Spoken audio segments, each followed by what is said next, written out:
Chapter 49. Communion with the Father. The time has come to hear my words without any distortions and admixtures, which not only distort the luminosity and peacefulness of my teachings, but even destroy them altogether.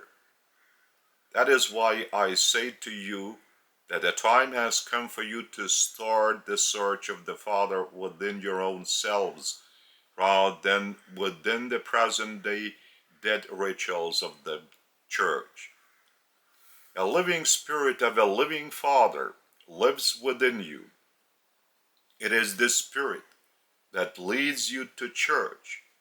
However, he does not receive room for his life blooming out and for revealing your own self, because nobody is explaining to you how he might bloom out within your soul, so that your soul might feel this wonderful and living fragment of the Father.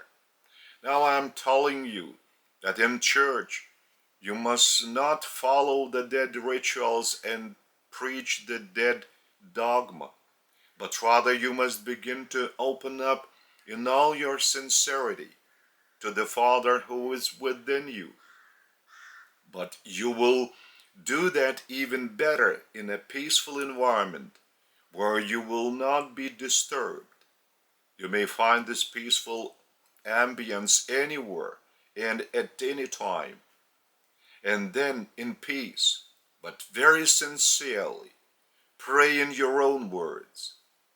Have the communion with the Father as with a best friend to whom you may relate all your secrets, and then stay for a few minutes without saying a word.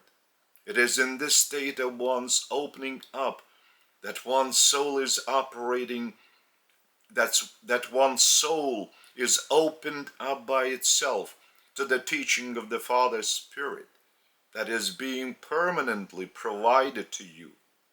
Only it is not that simple to hear this teaching. One's soul must be very, very much at peace and opened up to the very depth of its sincerity. Only such a soul can hear what the Father's fragment, Father's Spirit is saying. And it is this opening up and association of each of you with the Father that is the communion, a live communion. It is this gift that the Father needs, but by no means a sacrifice. And it is this gift that surpasses any sacrifice that a mortal can ever envision. It is this gift that is living. Therefore, it has a real impact not only on the Father, but also on the man himself, who is participating in this communion with the Father, and who is feeling the Father in his own soul. It is this communion that I came to this world for, to show you the direction to the Father, to explain to you the reality of that path to the Father, through opening up your heart by means of faith, a living faith instead of the dead rituals and sacrifices. My life among you was really such that I showed you the path, and I became that path to you myself. Therefore, you may call me the deliverer, but by no means a redeemer. I have delivered you from the slavery of prejudice, but it is you who have rejected the path I have shown you, even my closest apostles. And the most loyal disciple of mine, the leader of the apostles of John the Baptist, had even to leave for Philadelphia because of the quarrels with Peter and Paul. He was rejected by his brethren for remaining loyal to preaching my gospel. It is because of this that even his name has not been mentioned in the Gospels. The name of that disciple of mine, who, while even being alone, was carrying on my light undistorted. Unfortunately, the endeavors of that one were too insignificant when all the institution of the Church of Rome took efforts to turn my religion into a business with grand edifices, expensive embellishments, golden articles, extravagant clothing, and what is most upsetting, with the dead rituals without my light and life. I've said to you 2,000 years ago that I'm that good shepherd who enters a sheepfold only through its unlocked door. I am that good shepherd who goes to look even for one lost sheep. I'm that shepherd who will even sacrifice his life to keep his sheep safe.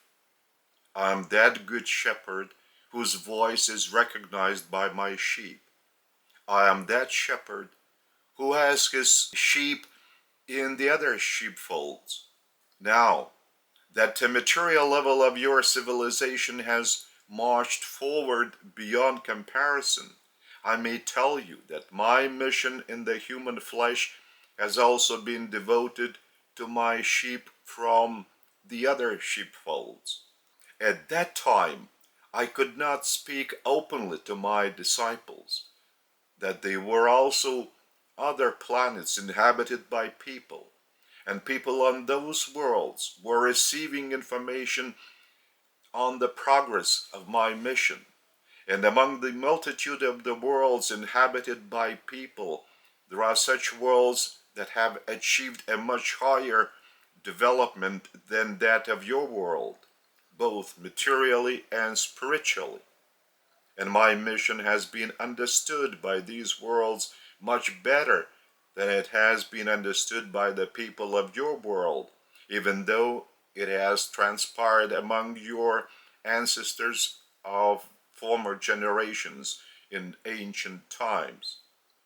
If those mortals from the more civilized planets were moved to your planet, their reaction to all your daily living and your relationship with God would be very much similar to that of yours in relation to those tribes who live in the jungle and who do not keep any relations with an outside world, even as you would see the primitivity of such tribes. So your primitive bond with God would also be unacceptable to the more developed mortals, and it would even cause their sympathy for you as to why you punish yourselves this way and do not desire a living relationship with the Father, replacing it by the performance of the rituals only.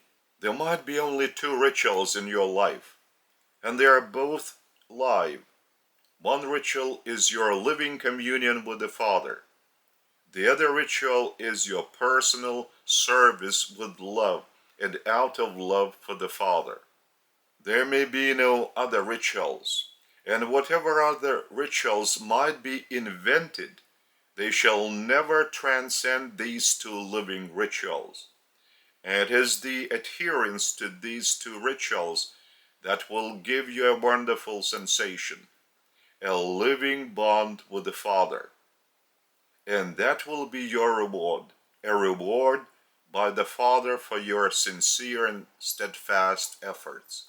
And again, you will feel this reward in a similar way as you feel your love for the person who is the dearest to you.